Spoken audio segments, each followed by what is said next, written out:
IEM Katowice 2025 has finished and Team Vitality has claimed the crown, stolen it away from Team Spirit and Dunk, and showing that Team Vitality is a team to fear in 2025. Many storylines unfolded this year, with Apex finally claiming his last trophy that he was missing in the form of the Katowice trophy, when he already had every single big tier trophy, and Drop showing that he's comfortable in the new Spinks rules and showing that he can still frag with the best. And speaking of the best, ZywOo has claimed his 21st MVP medal, tying up with Simple and making me eat crow by showing that ZywOo can deliver in playoffs. Roll the clip. And I don't think he's gonna do it here either, because he just doesn't. He just always disappoints, in my opinion, in comparison to what everybody always thinks he can do. You will see he's gonna drop the highest rating any man or woman has ever done in the history of Counter-Strike. Alright, you will see it, alright? And then come back to this video and just say, you're stupid bird. When you're wrong, you're wrong. But besides those storylines, we're gonna look at things that are maybe overshadowed or maybe setting up bigger stories down the line. Like, how are teams doing? How are players doing? Is there still potential, or is there less potential, or is it real panic time for some teams? We're gonna look at all that and more in this episode of Top Tier Takeaways, the show where we look at the takeaways of top tier events. We're gonna have all graphics and shit. It's gonna be fun. My name is Bert Burlington. If you want to see the next episode of Top Tier Takeaway, consider subscribing down below. Leaving a like is also very much appreciated. The channel has been growing way faster than I expected, and I really appreciate it. It's a lot of fun. I love the comments down below, and I love talking to you guys about Counter-Strike, because I like talking about Counter-Strike, and I hope you guys, and I think you guys do too. So it's like mutual, you know, we work together, you know, I don't know. So don't be shy, leave a comment if you agree with my takes or not. But let's get into the first takeaway. Eternal Fire are chokers on stage. And I actually saw this coming. I already had my reasons why I expected Eternal Fire to lose against the Mongols. And, you know, look at this. Eternal Fire versus the Mongols. The bookies believe it's going to be Eternal Fire taking this one, but I don't know if that's so sure. Eternal Fire has been very successful as of late, but actually had surprisingly little success on stage. Let's look at their last results. Blast Bounty, no crowd. ESL Pro League Season 20, second place, no crowd. That's not great.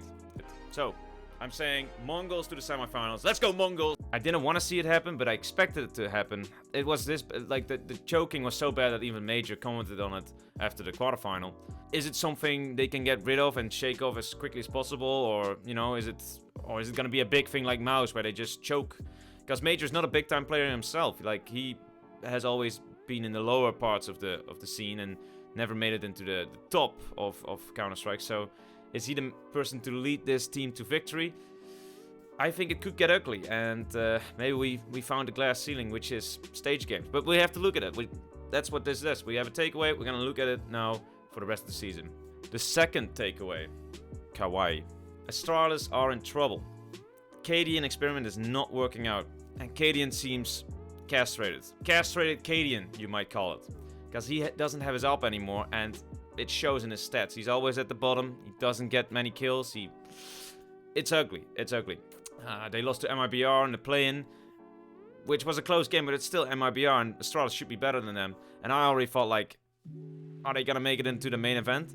Surprisingly, but very unimpressively, they made it in there. They had to play FlyQuest, which they should beat every time. But for their match, they picked Train, the new Train, and that just reeks of desperation, in my opinion, because that means you're not really confident in your own map picks and your own, you know, like, you're like, well, let's just gamble on this Train map, which they lost as well. So that's just double painful, guys. Like, that's not good.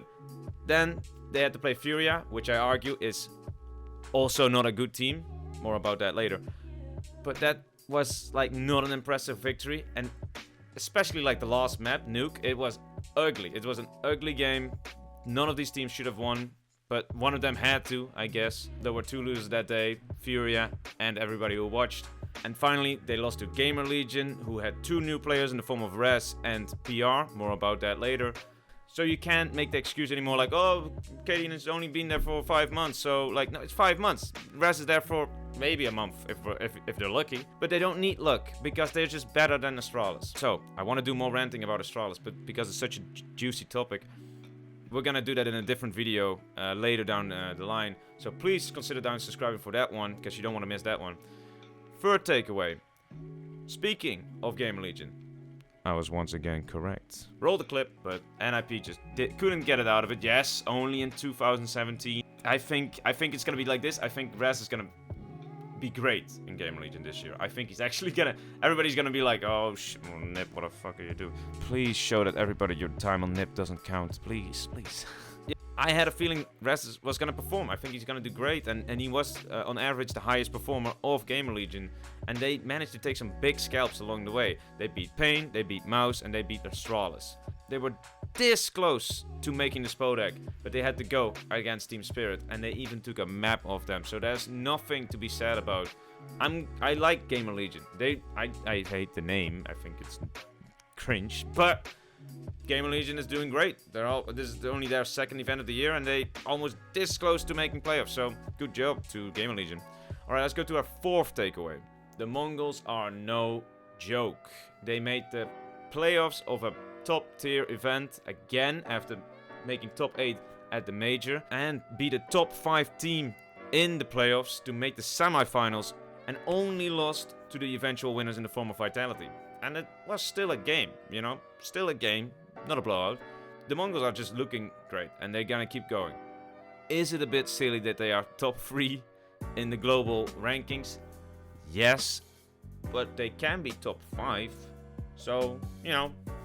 But the Mongols are a force to be reckoned with. We're gonna see like which next top 5 team will fall to the wrath of Blitz and his men. Like it's the Mongols. They're no joke. All right, the fifth and last takeaway. Furia sucks balls. This team is going nowhere in 2025. And my apologies for getting so serious, but this is just a drama. I think these guys are just... This is awful. This should be the best team in Brazil. And Brazil should be a powerhouse if it comes to Counter-Strike, which they could be. Like, you have a team of Castrated, Yuri, and then you have Fallen, yeah, who looks fine. But that's... You want more from these guys. And if you have this amount of money and this roster, and you're still, like, squeaking it out between Pain and Furia, it's like, yeah, they are the best team of Brazil, but, like, that's awful. That's not what you should be fighting for. I think this has been the worst that Brazil has been since Luminosity won the major. Before Luminosity won the major, like they're nothing. They're nowhere in contention for titles. And Castrated and Yuri, are they just gonna get 200% better and win trophies? How would that happen? Why would that happen? They're successful. They got the money now. They are out of their peak. I think their peak is behind them. And is Fallen really going to make more out of these guys all of a sudden? No, I don't think so. I don't think so. So, things are looking bleak for Furia. And we'll see, maybe in the off-season, big changes happen. Those were the most important takeaways in my opinion. If you agree, leave a like and say, Bert, you're a genius like always. And I say, thanks. Or you think I am not the Oracle. Fine, say it down in the comments, say what you think about my takes, or you think maybe this was important, or maybe I'm wrong, I don't know, just say it, man. I want to talk about Counter-Strike, I love talking about Counter-Strike. Please comment down below, and I will see you there. This was the first episode of Top Tier Takeaways.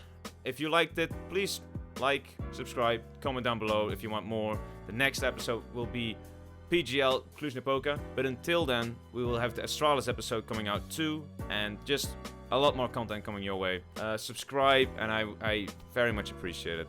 I have been having a lot of fun with this YouTube channel. So my name was Bert Burnington. Thank you very much for watching, and I will see you in the next episode. Bye.